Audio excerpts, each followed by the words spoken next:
Assalamualaikum warahmatullahi wabarakatuh.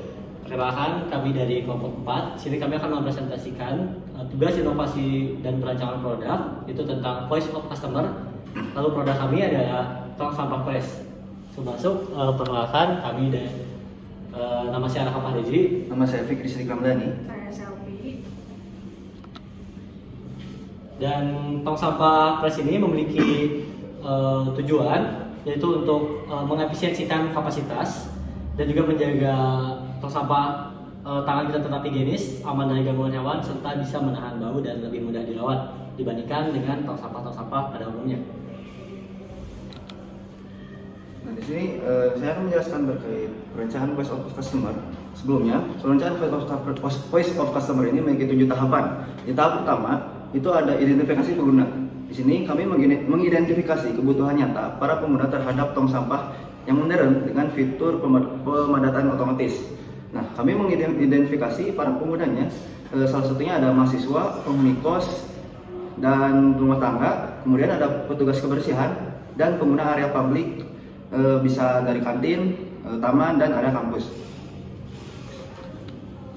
Nah, di sini kami sudah menyiapkan pertanyaan kepada para customer.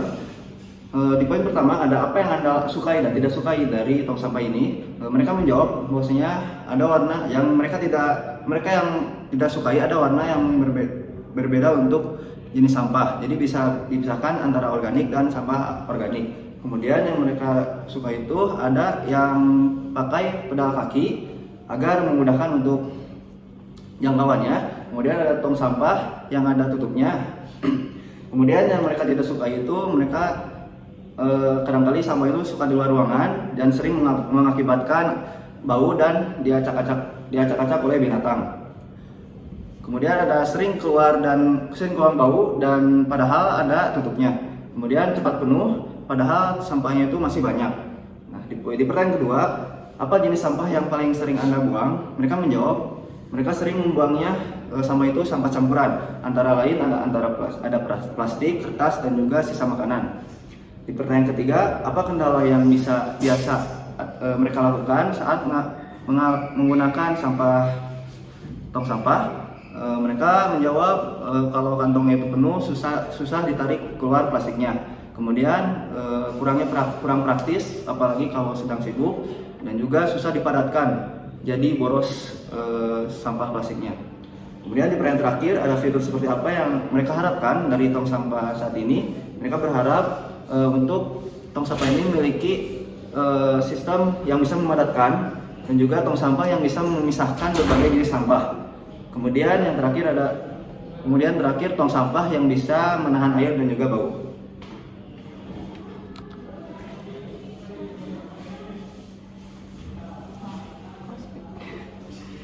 Kemudian kita masuk ke tahap kedua, yaitu pengumpulan analisis data voice of customer.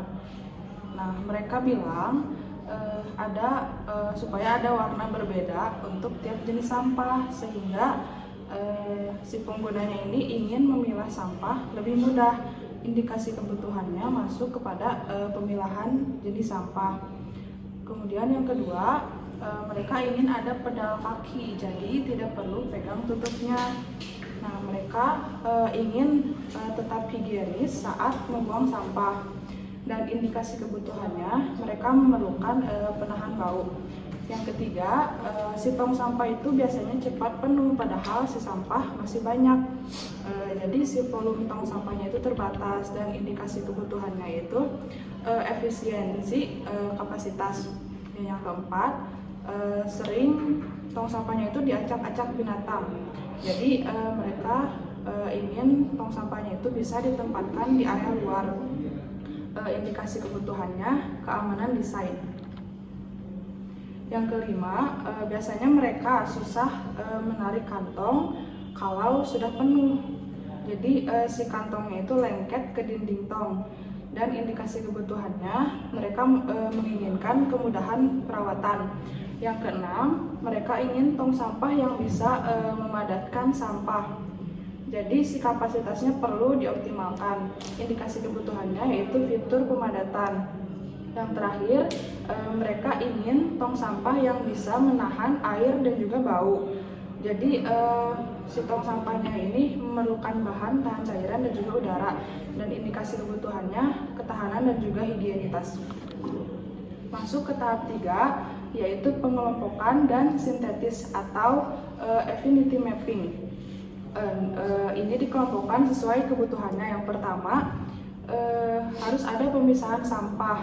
Jadi si warna kompartemennya harus berbeda untuk tiap jenis sampah masuk ke dalam kategori fungsional atau environmental. Yang kedua, kenyamanan dan juga higienitas. Jadi mereka menginginkan tong sampah yang dapat dibuka tanpa tangan, kemudian juga bisa tertutup rapat dan juga tidak bau. Masuknya ke kategori safety atau emosional.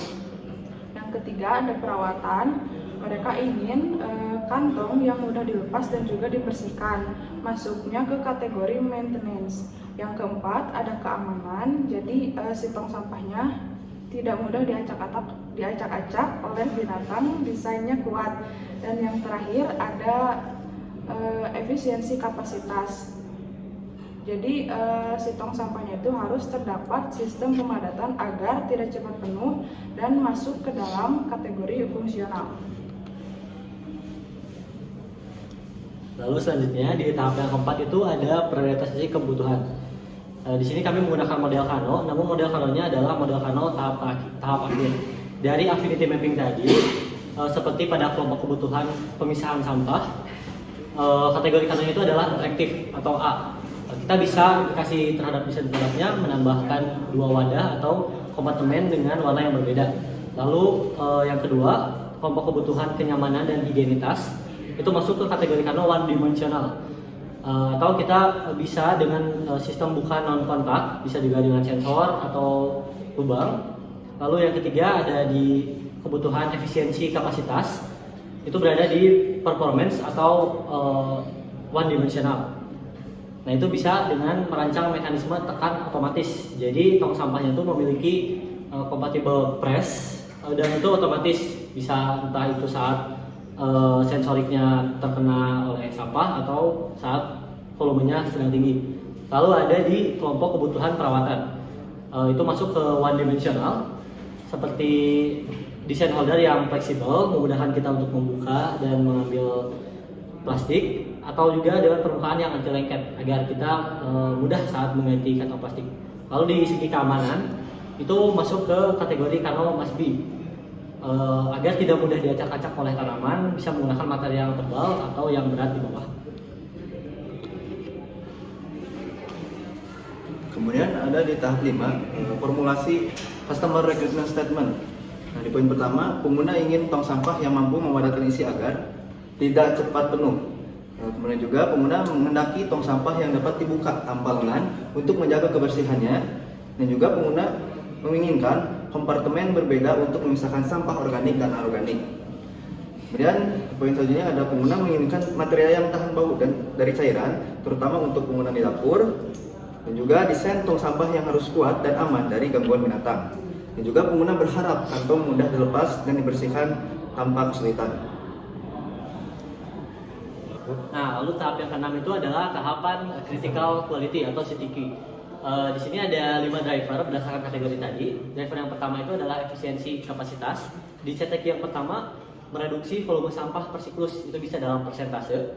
Lalu CTQ yang kedua adalah konsumsi daya, bisa dalam watt. Lalu di driver yang kedua di kategori kenyamanan dan higienitas, ada CTQ 3, bisa efektivitas penahanan bau, itu menggunakan skala liter atau subjektivitas. Lalu di CTQ yang keempat, sistem buka tanpa sentuhan, itu bisa menggunakan sensorik atau lubang. Tapi kalau lubang mungkin tidak perlu perhitungan lagi. Lalu di driver yang ketiga ada perawatan. Perawatan itu yang dihitung adalah waktu bongkar, bisa dalam hitungan menit atau detik. Lalu yang keempat, driver keempat ada keamanan di CTQ 6, yaitu stabilitas struktur terhadap dorongan eksternal, bisa menggunakan gaya Newton. Lalu driver yang kelima adalah pemisahan sampah, bisa dihitung dari jumlah kompartemen atau warna pembedanya berapa.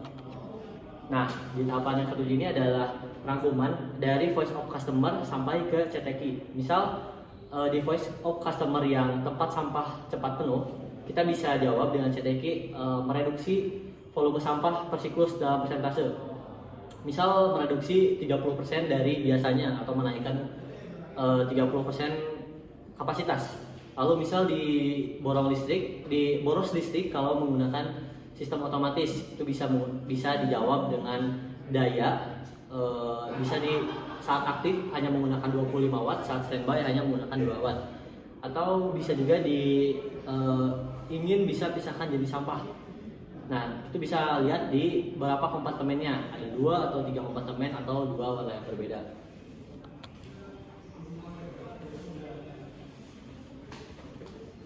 Sekian mungkin presentasi dari kami. Jika ada yang ingin ditanyakan bisa ditanyakan di komentar.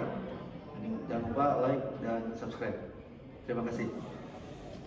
Sekian dari kelompok kami. Terima kasih. Assalamualaikum warahmatullahi wabarakatuh.